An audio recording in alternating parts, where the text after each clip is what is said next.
Esse é o canal Matemática no Ar e eu te ajudo a entender a matemática para resolver as questões dos concursos com sabedoria. Hoje vamos resolver problemas. Para exemplificar, eu trago duas questões da VUNESP, do concurso da Prefeitura de Santa Bárbara do Oeste. Podemos dividir a resolução de problemas em 4 partes. A primeira parte é ler e entender o problema. É perceber do que se trata. É uma leitura mais rápida, mas é para saber se você vai precisar fazer uma divisão, se você vai ter que converter uma unidade, se é um problema de porcentagem. Leia. Sempre digo aos seus alunos, faça uma leitura mais rápida para você ter uma ideia do todo. Feito isso, o segundo passo é elaborar um plano. Como é que eu vou resolver este problema? Eu vou usar a equação, eu vou precisar de uma regra de 3. Como que eu penso que eu posso chegar numa solução? O terceiro passo é executar esse plano, é resolver a equação, é montar o sistema de equações, é calcular a porcentagem, é determinar uma fração. Feito isso, vem o último passo, validar. Sempre valide a sua resposta. Muitas vezes, o enunciado pede uma diferença ali no final, ele traz um detalhe que faz com que você precise ajustar sua resposta. Por exemplo, questões de juros compostos, nós podemos pedir o montante, podemos pedir o capital, mas muitas vezes você faz o cálculo e você chega no montante. E quando você lê, a pergunta é: quanto falta para ter 10 mil? Então a resposta não é exatamente aquele cálculo final que você fez, precisa fazer um passinho a mais. Então é sempre importante voltar no enunciado e validar, mesmo porque às vezes você encontra a resposta em metro e o enunciado está pedindo em centímetros. Você precisa converter, então sempre valide a sua resposta. Vamos às questões. Primeira questão da VUNESP. Uma gaveta de formato retangular, vista de cima, possui dimensões internas de 90 cm de comprimento por 63 cm de largura. Para que a gaveta seja utilizada como organizador de bijuterias, o marceneiro irá fazer repartições quadradas iguais, de tal modo que os quadrados fiquem com o maior tamanho possível. Nas condições apresentadas, e desprezando as espessuras das divisórias que serão utilizadas, o número de repartições que a gaveta terá será. Então, existe uma gaveta que mede 90 por 63. O marceneiro vai quadricular, digamos assim, essa gaveta. Ele pode fazer quadrados bem pequenininhos e pode fazer quadrados bem grandes. Então, o enunciado já diz, é o maior tamanho possível. E a gente precisa saber quantos quadrados deste maior tamanho vão caber ali na gaveta. Então, tenha em mente que nós estamos procurando quadrados, ou seja, tem que medir 4 por 4, 5 por 5. Não pode ser 5 de um lado e 7 do outro, ok? Isso é uma informação muito importante. Então, tá aqui uma representação da minha gaveta. De um lado, ela mede 90, que é o comprimento, no outro, ela mede 63. E a proposta é ir dividindo essa gaveta nos dois sentidos, formando quadrados. Mas importante, não pode sobrar espaço, ela vai ter que ser preenchida com essas ripas de madeira, digamos assim, de fora a fora. E todos os compartimentos vão ficar quadrados. Então, vamos ver como é que eu poderia dividir esta gaveta. Eu tenho 90 centímetros ali no comprimento. Eu poderia fazer pequenos quadrados de 1 centímetro cada. Né? Eu poderia dividir em pedacinhos de 1 por 1, né? 1 centímetro, mas vai ficar muito pequenininho. Mas eu também poderia fazer divisões um pouco maiores. Eu posso dividir esses 90 centímetros em pedaços de 2 centímetros. Posso dividir 90 centímetros em pedaços de 3 centímetros e assim por diante. Então, eu posso dividir 90 centímetros em pedaços do mesmo tamanho e, assim, de diversas maneiras. Eu poderia dividir em 10 centímetros cada pedaço, 18 centímetros cada pedaço. Isso considerando 90. Agora, se eu pegar 63 centímetros,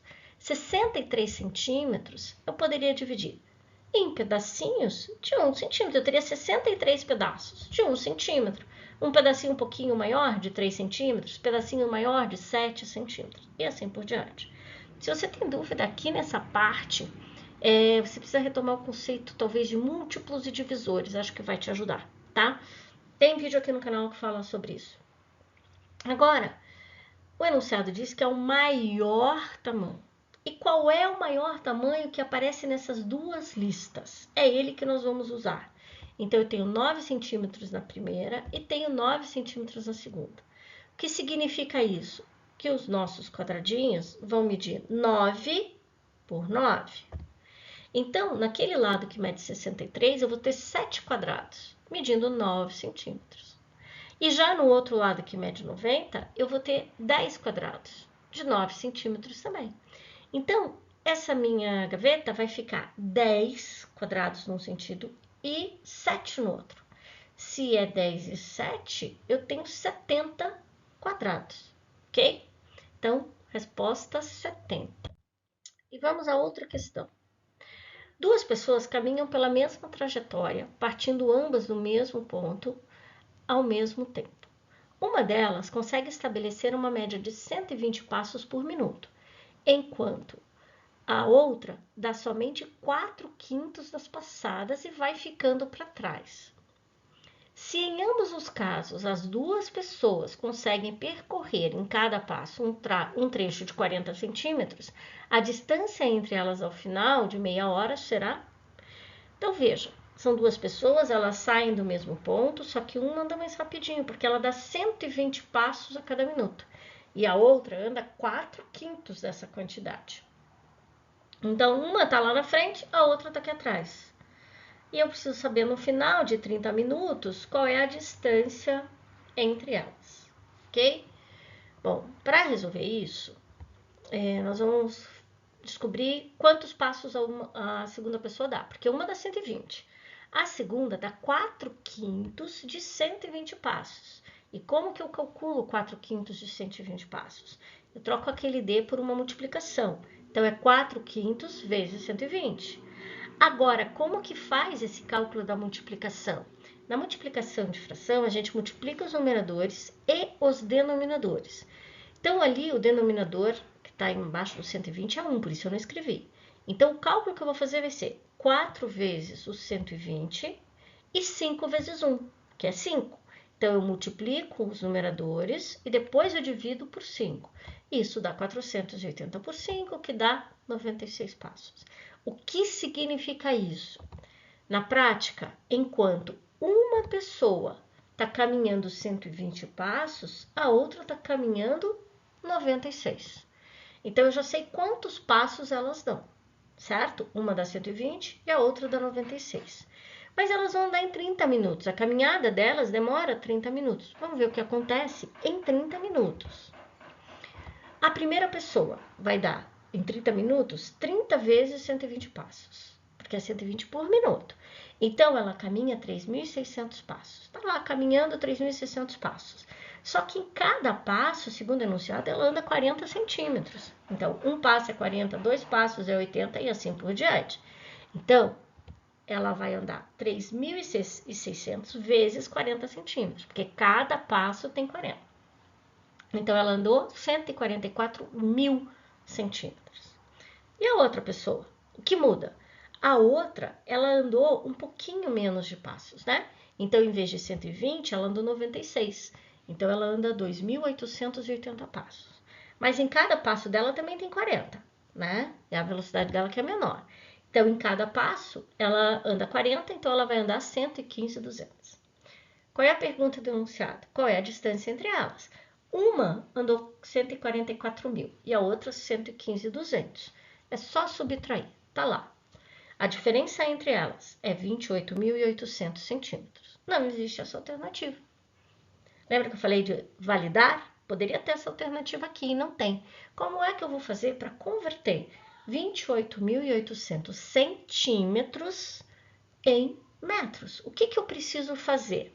Então, vou fazer um parênteses aqui para retomar com você como que a gente faz a conversão de unidades de medida de comprimento. As nossas principais unidades de medida de comprimento são essas aí. A gente usa muito metro, quilômetro, centímetro, milímetro para uma coisinha bem pequenininha, né? A medida que é dada, que nós temos é em centímetros, e nós queremos mudar para metro. Mas também poderia ser de metro para centímetro, de quilômetro para metro e assim por diante. Sempre que você quiser converter uma unidade de medida, uma medida que está para a sua direita, por exemplo, de quilômetro você vai querer em metros, de hectômetros você vai querer em decâmetro. A segunda unidade está sempre à sua direita, você vai multiplicar por 10 a cada unidade. Então, se eu quiser passar de metro para decímetro, decímetro está à direita. Então, eu multiplico por 10.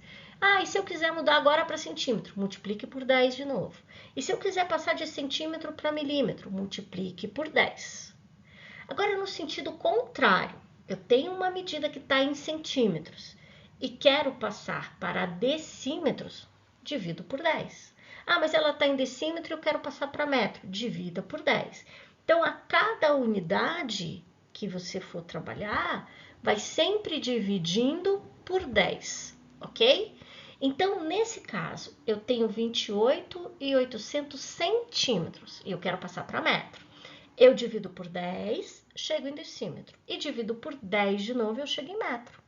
Então, vai ser 28.800 divididos por 10, divididos por 10. Ou seja, divididos por 100.